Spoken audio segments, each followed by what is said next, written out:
D'abord, je voudrais vous remercier de m'avoir invité à cette table ronde, enfin à cette journée Breuil, que j'ai connue en fait seulement pendant la dernière décennie de sa vie, à partir de 1950. Enfin, j'ai aussi d'autres repères marquants de son activité, en particulier en Bourgogne, pour les gisements paléolithiques qu'il avait étudiés au début de sa carrière, et aussi dans la région Rhône-Alpes, en ce qui concerne l'art mobilier et pariétal. Solutré d'abord. On m'entend? Il s'intéressait beaucoup à ce gisement et il avait tenu à préfacer le volume de 1956 qui traitait des fouilles de 1907 à 1925. Il a été publié par le laboratoire de géologie de la Faculté des sciences de Lyon où je travaillais à l'époque.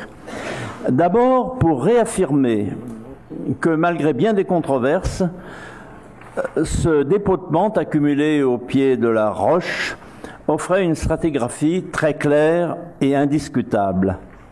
Il avait fait plusieurs déplacements à Mâconnais pour étudier les collections du Paléolithique supérieur, en particulier des fouilles Arcelin, qui est un des découvreurs du gisement en 1866, par conséquent très anciennement. Et aussi de la collection, on pourrait dire princeps du Solutréen, la collection Tessopheri, qui a été vendue par la suite, je me suis battu pour qu'elle ne le soit pas, en totalité en tout cas, sans qu'il s'y oppose beaucoup d'ailleurs, parce que Breuil avait une certaine idée sur la dispersion des collections auxquelles on adhérerait difficilement aujourd'hui, mais il disait, mais finalement, c'est justement parce qu'il y a des collections dans tous les musées du monde que la préhistoire française s'est imposée. Alors c'était un point de vue qu'on peut critiquer évidemment.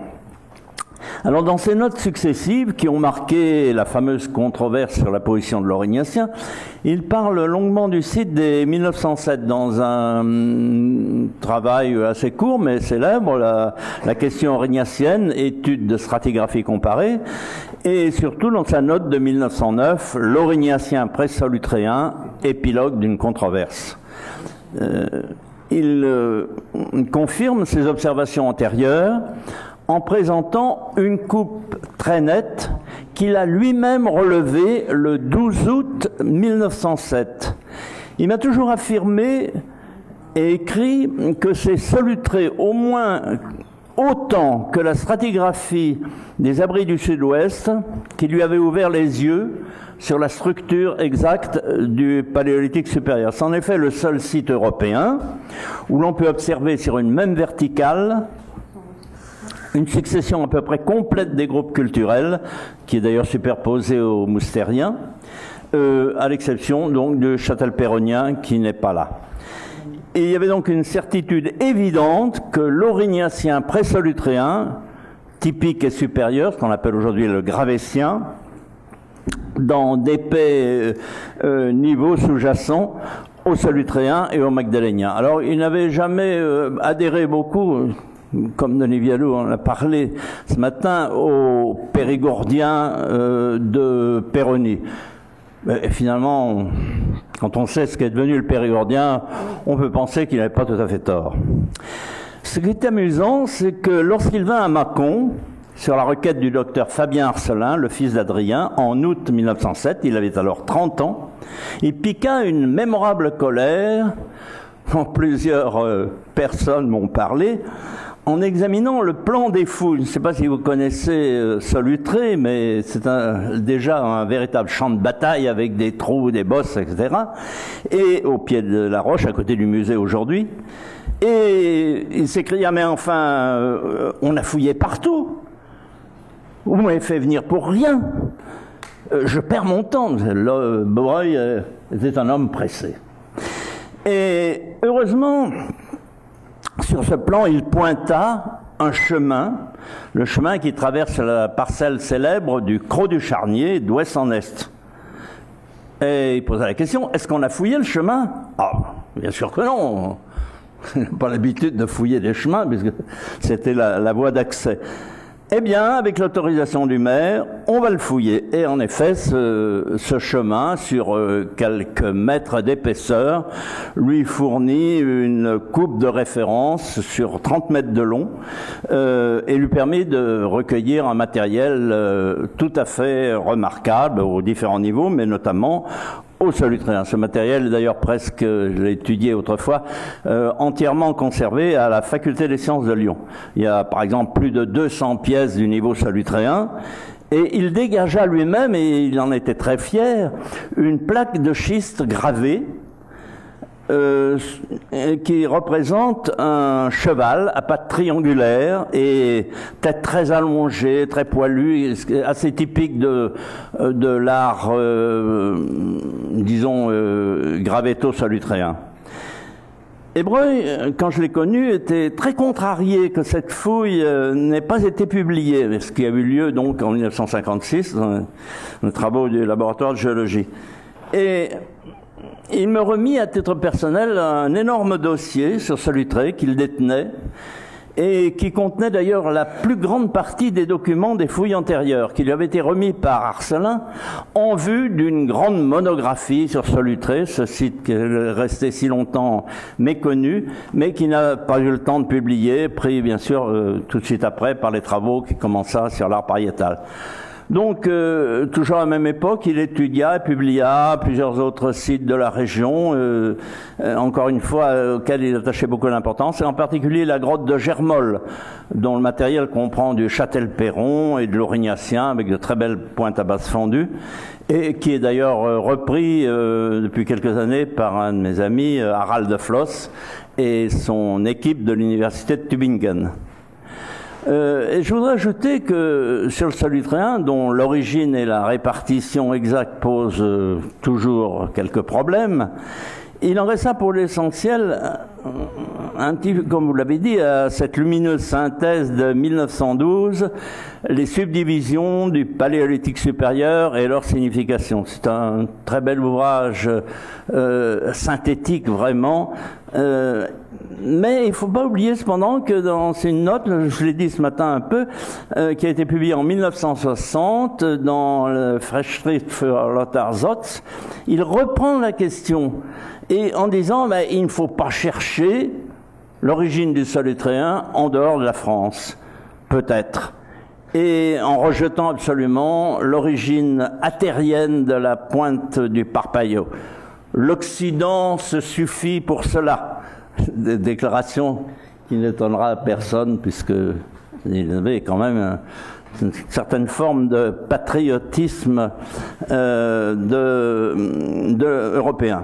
Alors sur l'art pariétal, dans un film sur les grottes de l'Ardèche et du Gard, que je viens de terminer avec l'aide de Jean-Pierre Beau, vous connaissez, certains connaissent, je rappelle que l'abbé Breuil m'avait demandé pour son livre « 400 siècles d'art pariétal », paru en 1952, des photos sur les grottes Chabot et du Figuier, qu'il avait seulement vues très rapidement lors d'un voyage avec Harper Kelley, je crois. Et d'ailleurs, il a fait une petite publication de ses relevés. Il a interverti les croquis entre les deux grottes. Il s'est un peu trompé. Et quand je lui apportais à Paris ces photos, il en choisit deux, il me remercia à peu près en ces termes. C'était en 1952. C'est très bien, c'est intéressant, jeune homme, il y a longtemps. Je vous engage à poursuivre vos recherches sur cette région. Mais vous savez, l'Ardèche, c'est périphérique, c'est marginal. Et je ne crois pas qu'on n'y trouvera jamais un site très important. Le vrai berceau de l'art, ce sont évidemment l'Aquitaine et les Cantabres. Et voilà que 40 ans après, coup sur coup, mettant en doute cette infaillibilité papale, eh bien, on a découvert Cosquer en 1991 et Chauvet en 1994. Je ne veux pas insister, c'est trop connu, sur sa mémoire prodigieuse et la vivacité de son esprit d'à propos. Il allait tout de suite à l'essentiel. Mais lors d'une rencontre chez lui, la conversation avait porté sur les gravures, la série de gravures magnifiques, trop peu connues jusqu'à ces dernières années, de la Colombière, qui a été récemment réétudiée par Patrick Paillet, votre élève, dans Préhistoire du Sud-Ouest. Et il était assez fâché que Maillet et Pissot, qui étaient les fouilleurs, Maillet était professeur à Lyon, n'aient pas fait appel à lui pour les publier. Il s'en est ouvert auprès de moi à l'époque, en 1915. Il aurait bien voulu publier ça. Et surtout, il les avait aidés dans le déchiffrement de ces gravures, qui sont pas si faciles que ça à lire, parce qu'elles sont superposées sur des petits galets. Et il avait donc, il les avait aidés et il n'a jamais été cité pour les travaux. Et il m'a remis la copie d'une lettre où il avait expliqué, dessin à l'appui, que ce n'était pas comme Maillet le pensait un mouflon qui était représenté, mais en réalité une très belle représentation d'ovibos, de bœuf musqué. Et à ce sujet, je lui dis, mais les chasseurs, en fin de causion, comme ça très librement, ne devaient pas souvent voir et chasser des bœufs musqués dans la région. Le bœuf musqué, d'ailleurs, très rarement représenté, en tout cas déterminé dans les inventaires fauniques. Mais il me répondit, oui, mais attention, pas en Europe du Nord. Et il a en tiré de sa bibliothèque tournante qu'il avait à côté de son bureau. Son bureau, d'ailleurs, j'ai vu avec beaucoup d'intérêt sur une des dernières vues, qui était la tête d'un Christ espagnol tout à fait extraordinaire. Seulement le moulage, car l'original, il l'avait donné au musée du Louvre. Oui, mais pas en Europe du Nord. Et il a tiré donc un de ces fameux cahiers de notes à couverture de Moleskine, noir. Et il me lut un compte-rendu de visite d'un musée polonais qu'il avait vu au cours d'un voyage en Pologne peu avant la dernière guerre. Et ce gisement comportait justement de très nombreux restes d'ovibos, dont des crânes qui permettent la détermination. Vous savez, les crânes d'ovibos, de bœuf musqué, sont très caractéristiques, et qui avaient été trouvés peu avant dans des fouilles un peu d'urgence dans un site qu'on pourrait appeler gravétien aujourd'hui, dans un site de Leuce. Et plusieurs confrères polonais que je questionnais à ce sujet, comme Janusz Koslowski, que certains connaissent, et d'autres, n'en avaient jamais entendu parler. Et ils n'y croyaient pas beaucoup. Mais on finit par apprendre que ce musée, en 1939, avait été complètement détruit, rasé par un bombardement, et qu'il n'en restait finalement rien que ces notes manuscrites de Breuil. C'est chose un peu amusante. Si j'ai encore un peu de temps, il resterait à vous parler d'un petit événement qui n'est pas connu, mais qui éclaire la période troublée de mai-juin 40, où Breuil s'est trouvé en fait très désemparé. Vous l'avez écrit dans votre ouvrage, que je suis en train de lire pour en faire un compte-rendu qui m'a été demandé. Et donc, Armand Hurel, dans le chapitre « Une nouvelle guerre mondiale sur la route de Breuil », vous avez très bien décrit cette situation, ce climat, et où Breuil était attaché justement à sauver son propre patrimoine, parce qu'il y croyait, croyait à son importance, et il avait certainement raison. Et il a aussi eu des craintes que dans la situation dramatique du moment, des idées un peu futiles, on pourrait presque dire infantiles. Je vais parler de l'affaire des bus en bronze, le sien et celui de Capitan, dont il craignait que les Allemands s'emparent pour les faire disparaître en les fondant, et d'ailleurs ce qui est arrivé, oui, puisqu'il y a beaucoup de statues en bronze, et même certaines gallo-romaines, je l'ai vu dans le cas de Lyon, qui ont été fondues, qui ont disparu. Et donc cette histoire que vous racontez, d'après lui, je pense, d'après les lettres entre autres, mais je l'ai entendu raconter d'une façon un petit peu différente, mais pas grandement, par Raymond et Marthe Vaufray, qui étaient venus aussi se réfugier aux Aisies. Et une forme encore un peu plus ridicule, mais je crois était assez teintée de vérité. Mais l'histoire du même ordre qui est resté, je vous dire aujourd'hui, est donc lié à la même chose. J'ai connu il y a quelques années un officier qui, dans le maelstrom de la débâcle, s'était retrouvé aux Aisies et s'était lié d'amitié avec l'abbé Breuil et mangeait à sa table. Et un jour, m'a-t-il dit, Breuil était très bouleversé et il lui dit ceci, j'ai recueilli ses paroles: écoutez, une chose qui me tracasse beaucoup, j'ai avec moi des jumelles, elles sont un peu usagées, en fait c'est un monoculaire, je l'ai apporté du reste, qui m'a suivi dans toutes mes explorations. Voici, on peut l'ouvrir. J'ai apporté dans toutes mes explorations, en particulier en Espagne, et si les Allemands m'attrapent avec, eh bien, je dis les Allemands, mais il employait un autre mot pour les qualifier, hein. Le mot de l'époque, hein. Tout le monde le sait. Eh bien, donc, je crains qu'il ne me fusille. Alors, bon, voilà, parce que j'ai été dans un service militaire d'espionnage pendant la Première Guerre mondiale, je suis certainement repéré. Et donc, je risque gros.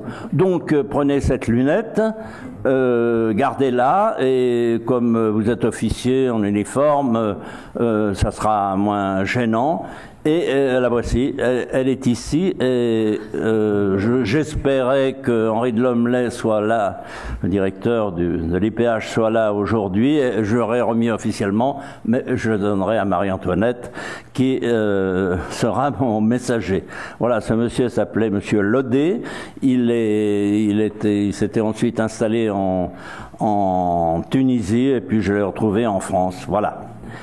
Et donc, voilà un petit détail de sa vie, mais donc il s'était un peu monté la tête, je crois, quand même, parce que je ne sais pas si les troupes qui étaient venues dans la région du Périgord l'auraient vraiment stigmatisé comme un espion. Alors j'aurais beaucoup d'autres petites choses à vous dire, mais enfin, j'ai déjà occupé assez de temps.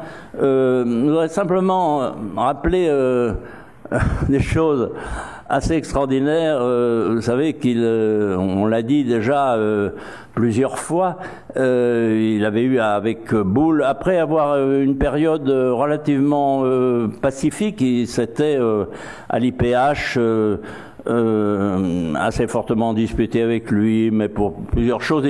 Boulle lui tenait les volumes, les fameux beaux volumes de Monaco à sous-clé, et Breuil aurait voulu pouvoir en disposer, il en était l'auteur, pour pouvoir en faire des dons à des personnes pour les remercier. Mais il n'est pas question de ça. Boulle donc disait, bon, ça a coûté très cher, on ne va pas les diffuser comme ça. Et alors il disait de Boulle, il m'a dit un jour, il l'a dit à d'autres personnes, c'est pour ça que particulièrement à Bourdier, il disait, il y a des Arvernes, des Auvergnats, des Bougnats et des Fouchtras.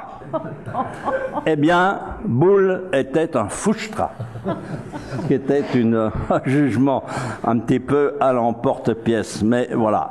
Alors, j'ai vu aussi Breuil en compagnie de Borde, bon, soit à l'IPH, soit au musée de Saint-Jean, au musée de l'Homme. Et Breuil, Borde, qui avait le sens des formules parfois un peu comme celle de Breuil d'ailleurs, un peu trop absolu. Il disait, vous savez, il m'avait dit, il avait assez admiré le travail qu'avait fait Breuil dans la vallée de la Somme. Mais tout de même, il y avait beaucoup de réticences, beaucoup de choses qui discutaient. Et il avait dit, vous savez, Breuil, c'était un antiquaire de génie. Antiquaire dans le sens ancien du terme, naturellement, c'est-à-dire chercheur, personne intéressée par l'Antiquité, mais d'une façon parfois un peu exagérée. C'était un antiquaire de génie, et je souligne de génie, mais je souligne aussi antiquaire. Voilà, je vous remercie.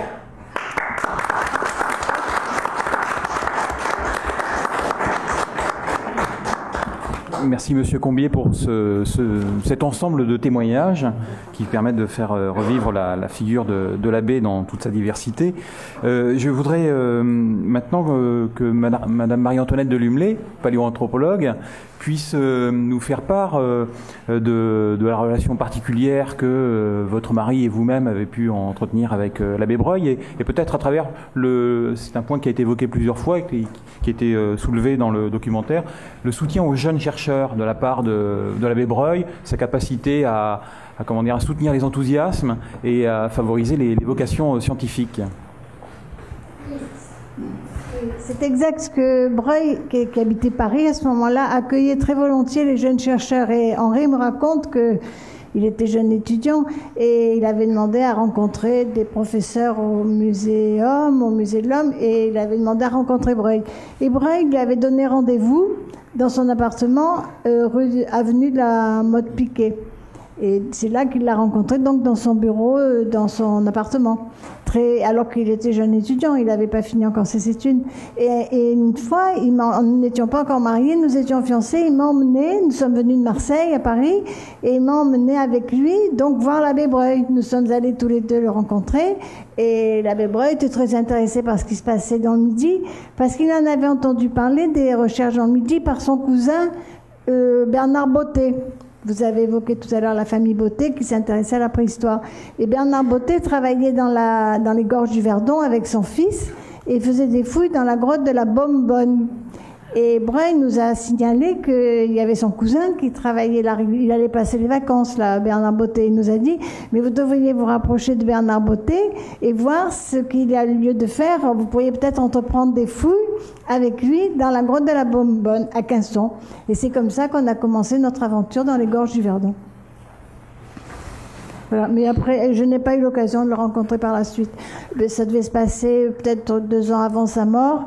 Et le jour de sa mort, le jour même de sa mort, nous étions justement dans les gorges du Verdon en train de fouiller d'une part dans la grotte de la Bonbonne, et nous avions entrepris une deuxième fouille à côté, dans un autre abri. Et nous avons donné le nom de Abri Breuil dans cette grotte où nous fouillions le jour de la mort de l'abbé Breuil. Oui. Merci madame. Je voudrais également interroger une personne qui est juste derrière vous, qui est Marie-Françoise Auffrère, que nous avons aperçue ce matin dans la présentation de Yann Potin, qui voilà la filleule une des filleules de l'abbé Breuil. Et justement, j'aurais aimé vous interroger, nous aurions aimé vous interroger sur l'image que vous avez pu avoir de cet abbé, que je crois que vous n'avez pas énormément connu, mais en revanche, votre père, Léon Auffrère, a été, lui, un collaborateur très proche de l'abbé Breuil. Ils se sont parfois peut-être écartés sur un certain nombre de conclusions scientifiques par rapport à des terrains, mais ils ont été très proches, ils ont travaillé énormément sur la conservation des sites de la vallée de la Somme. Donc est-ce que vous pourriez nous en parler un petit peu? Vous savez, je veux dire, des choses par le petit bout de la lorgnette, hein, c'est-à-dire des souvenirs de gosse ou d'adolescente. C'est-à-dire que j'ai rien compris.